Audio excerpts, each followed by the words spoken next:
Okay, lately, puro Nike and Anta yung nasa mga review ko. So, maiba naman tayo na i-review.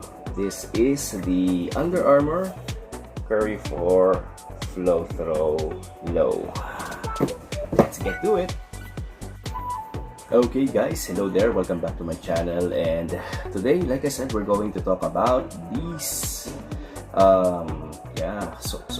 sobrang ganda sapatos, the Curry 4 Low Flow Throws.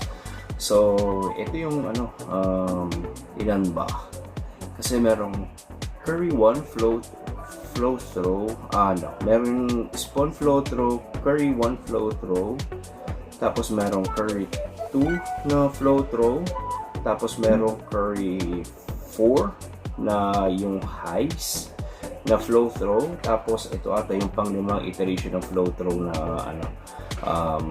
Curry, which is yung Curry 4 Low Flow Throw, tapos meron pa yung Curry 6 na Flow Throw. So this pair, ito yung para sa akin pinakamaganda based on like the material and actual feel.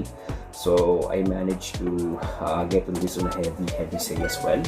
So yeah, when it comes to the Curry brand, yung Flow Throw nila, kumbaga sa ibang brand like Nike, ito yung kanilang mga retro, or sa Adidas, yung sa mga Heroes, ito yung mga resto mode na tinatawag nila sa mga T-Max. So ito, instead of like doing the usual retro where they are just going to re-release the shoes, they took a different approach on this. Instead, like as you know, yung ibang Curry shoes, since Curry 8, 9, 10s, 11s, and so forth, 12s, they are like using the Flow midsole. So ayun yung ginawa nila. So they took back all the previous models, some of the previous models ng actual Curry brand, and then they integrated the Flow cushioning na tooling dun sa sapatos. How did it perform? Actually, very nice. As you know, para sa mga nakasubok na nung Flow na setup ng sapatos, napaka-consistent niya. We'll talk about that on the traction and the cushion later on. As far as like the actual upper of the shoe, we do have some nice neat upper here. And then on the high wear or areas, meron tayo ditong fuse overlay na nagpo-protect sa ating toe box all the way to the lateral side. This is for more added support and stability as well ng sapatos. Napakaganda niya, oh. I like the chocolate brown kind of fuse material dito sa toe box. Ganda niya. Tapos traditional lacing system siya sa laces niya, sa lace area niya, which is nice. Tapos yung tang talagang nagpaganda dito para sa akin. Ang ganda niya, oh. If you take a look, makikita mo siya yung bagong Curry brand na logo. Then if you tilt the shoe a little bit, you will see the old Steph Curry logo. Nice. So it depends on how you look at it. Yung logo niya nagbabago, which is ang ganda.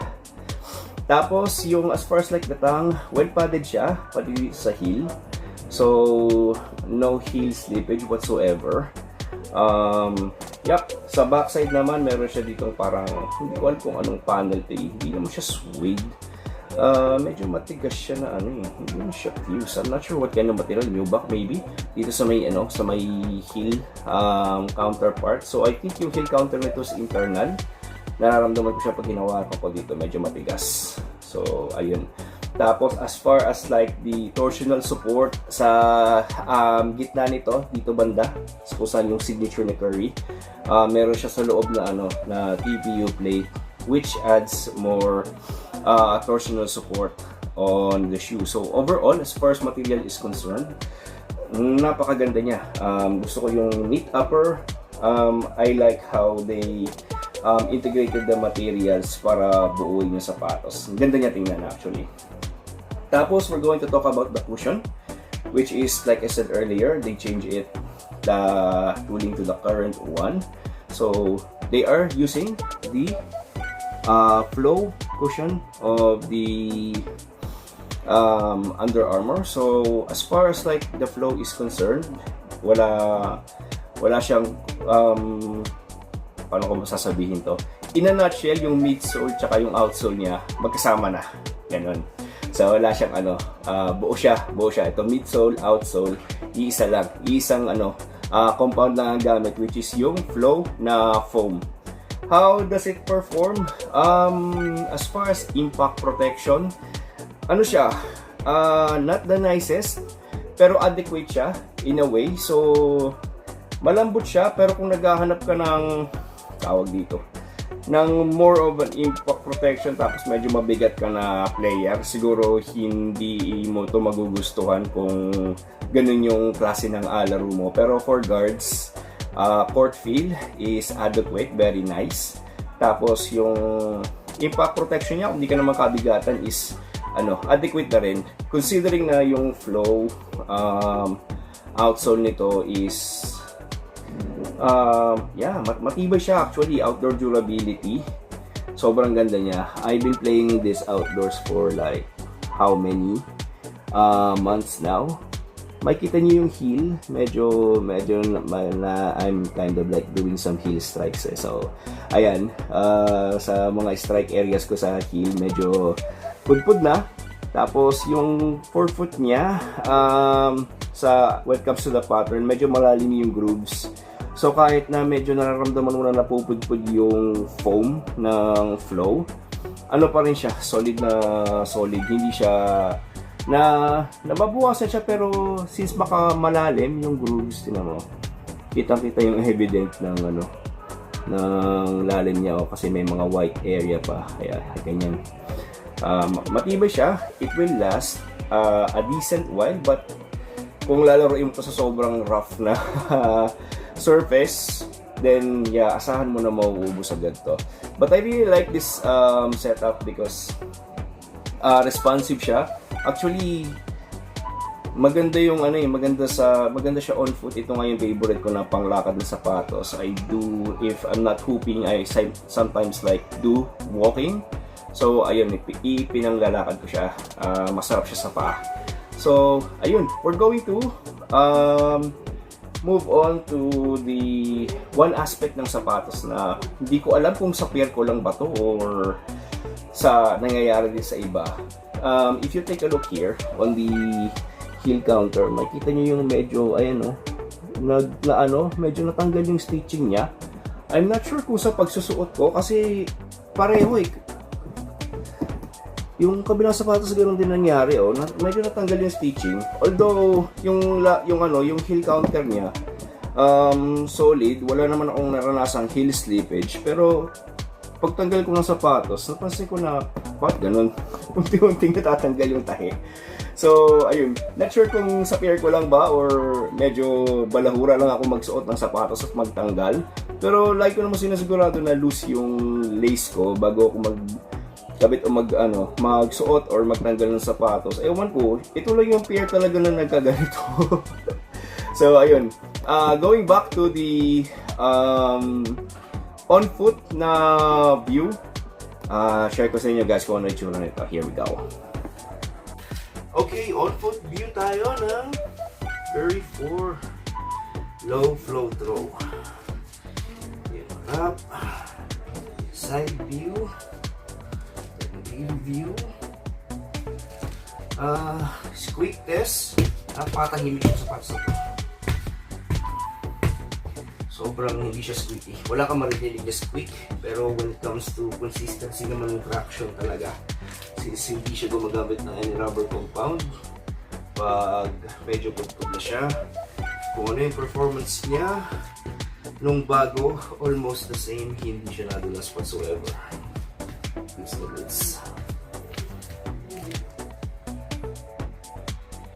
Okay, so ayun, ang ganda niya sa paa. Ano nga pala, when it comes to the fit, this one like fits true to size. So I am a size 10 US. Bilhin ko siya size 10 US, solid na solid, sakto yung fit. Snug, hindi siya medyo may room dito sa sa toe area, pero hindi siya sobrang roomy. So, saktong-sakto lang talaga siya. Kung gusto mo na sobrang snug fit, siguro pwede kang mag-go down half a size. Pero para sa akin, true to size works best for me. So, ayun. Nakuha ko nga pala to sa Under Armour main store ng Shopee, yung mall nila, and I got it for I think 55% off. Meron pa nito sa I think sa Sports Central na page sa Shopee, as well as the what do you call this, as well as the Under Armour.